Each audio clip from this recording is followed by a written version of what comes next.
Alors bonjour Antoine Pellissolo, vous êtes professeur de psychiatrie à l'hôpital Henri Mondor à Créteil et vous avez présenté une session sur la durée de traitement par antidépresseurs dans le cadre de la dépression mais aussi des troubles anxieux.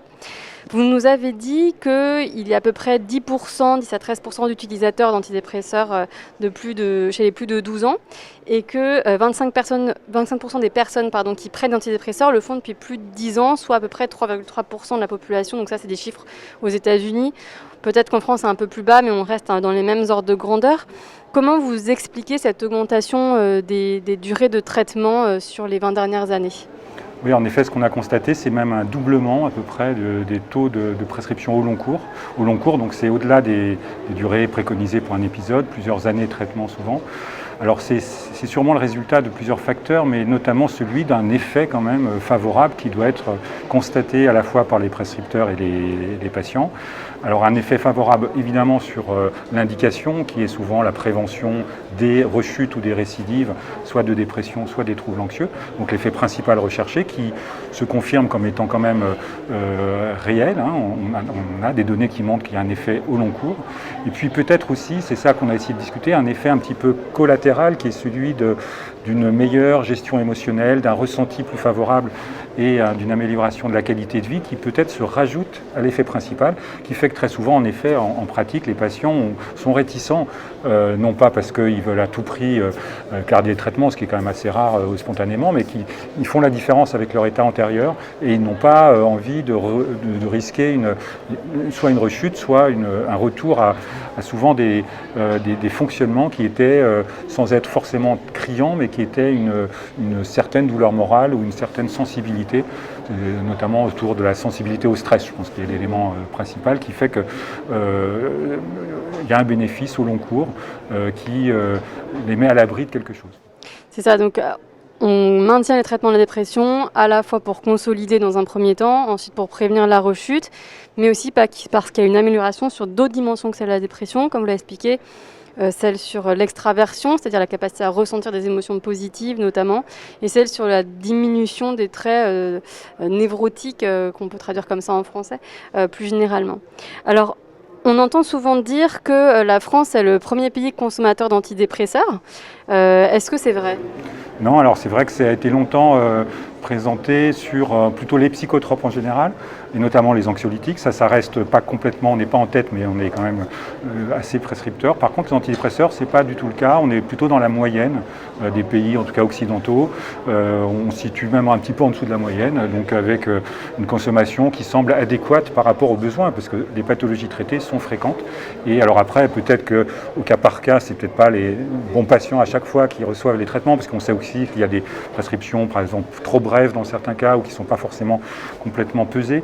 Mais globalement, sur le plan quantitatif, on est à peu près dans la cible. Oui, parce qu'on rappelle qu'il y a donc une personne sur 5 qui fait une dépression au cours de sa vie. C'est à peu près 10% en transversal de la population qui a une dépression. Donc il faut ramener effectivement le volume de prescription au nombre de personnes effectivement touchées. Les dépressions ne nécessitent pas un traitement, Bien mais sûr. C'est quand même dans l'ordre de grandeur qui est favorable. D'accord. Alors dans quel cas on peut être poussé à maintenir un traitement un peu plus longtemps ? Vous avez parlé des critères de décision sur le maintien ou l'arrêt d'un traitement. Est-ce que vous pouvez dire en 2-3 mots pour orienter les collègues qu'est-ce qui peut dire qu'il y a un avantage, une balance risque-bénéfice bénéfique à maintenir le traitement ? Alors le premier, évident, c'est le nombre d'épisodes antérieurs, c'est-à-dire quand il y a eu plus de 3 ou 4 épisodes, c'est évident qu'on est parti sur un traitement de long cours parce que le risque est élevé d'avoir des récidives. Il y a parfois les antécédents familiaux, on peut s'appuyer sur le fait que les parents, les proches parents ont eu eux-mêmes des dépressions récurrentes, donc ça incite à être prudent. Les comorbidités, évidemment, quand vous avez en plus un trouble anxieux, du trouble dépressif qui justifie un traitement, souvent c'est ça qui va décider. Et puis il y a aussi alors à la fois le ressenti, encore une fois, qui est parfois assez subjectif, mais de cette sécurité de l'utilisation du médicament et le contexte de vie, parce que évidemment quelqu'un qui a un contexte complètement stable va être plus à même de dire on va prendre ce risque-là, mais parfois les renouvellements se font parce que c'est jamais le bon moment d'une certaine manière. Donc n'y a pas d'éléments complètement établis sur des critères justes, mais c'est un ensemble de facteurs et de manière très empirique avec une discussion avec le patient, parce que ce n'est pas une décision qu'on prend seul. Si le patient veut ou ne veut pas, de toute façon, c'est lui qui finira par le dernier mot, quoi. Oui, la décision partagée est bien négociée avec un accompagnement au moment de la diminution. Alors justement, on a parlé un peu du syndrome de discontinuation, du syndrome de sevrage à l'arrêt, essentiellement pour 2 molécules, donc la paroxétine qui a une demi-vie courte de fait, et la valenfaxine aussi pour lequel est rapportée même en pharmacovigilance une forte prévalence de ces symptômes. Alors il n'y a pas de recommandation sur les modalités d'arrêt. Comment vous, en tant que praticien, vous arrêtez la valenfaxine, par exemple, vous arrêtez la paroxétine? Comment vous faites? Alors si, il y a quelques lignes de recommandation dans le rapport de la HAS sur les troubles dépressifs récurrents, dans lequel en fait on tient compte évidemment de l'ancienneté du traitement et puis de manifestations de sevrage qui arrivent effectivement même pendant le traitement quand les gens oublient par exemple leur traitement. Donc ça il faut en tenir compte parce que sinon l'arrêt trop brutal va occasionner une forte perturbation. Donc en pratique c'est une diminution par palier, qui dépend de la dose de départ évidemment.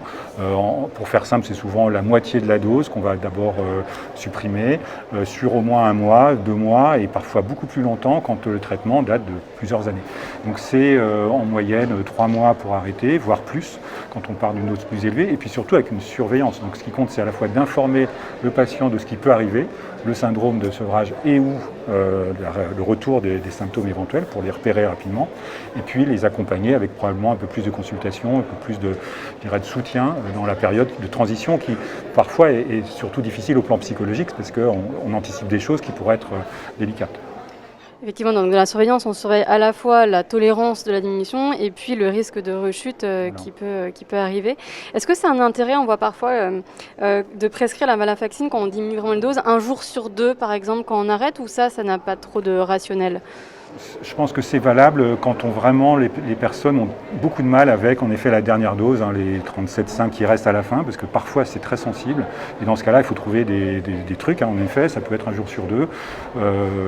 C'est rare qu'on en soit là, mais ça peut arriver, ouais, en effet. L'essentiel, c'est quand on part d'une dose élevée, vraiment de faire des paliers progressifs, parce que sinon il y a un effet d'anticipation qui est en fait plus de l'anxiété, qui va forcément créer des symptômes aussi qu'on aura du mal à séparer du sevrage lui-même.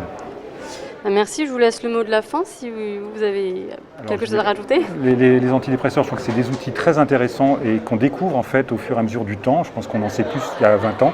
Et donc par exemple les traitements au long cours, je pense, ont un vrai intérêt, sont justifiés souvent, mais il faut évidemment toujours évaluer, réévaluer périodiquement pour ne pas faire les choses de manière automatique. Merci beaucoup.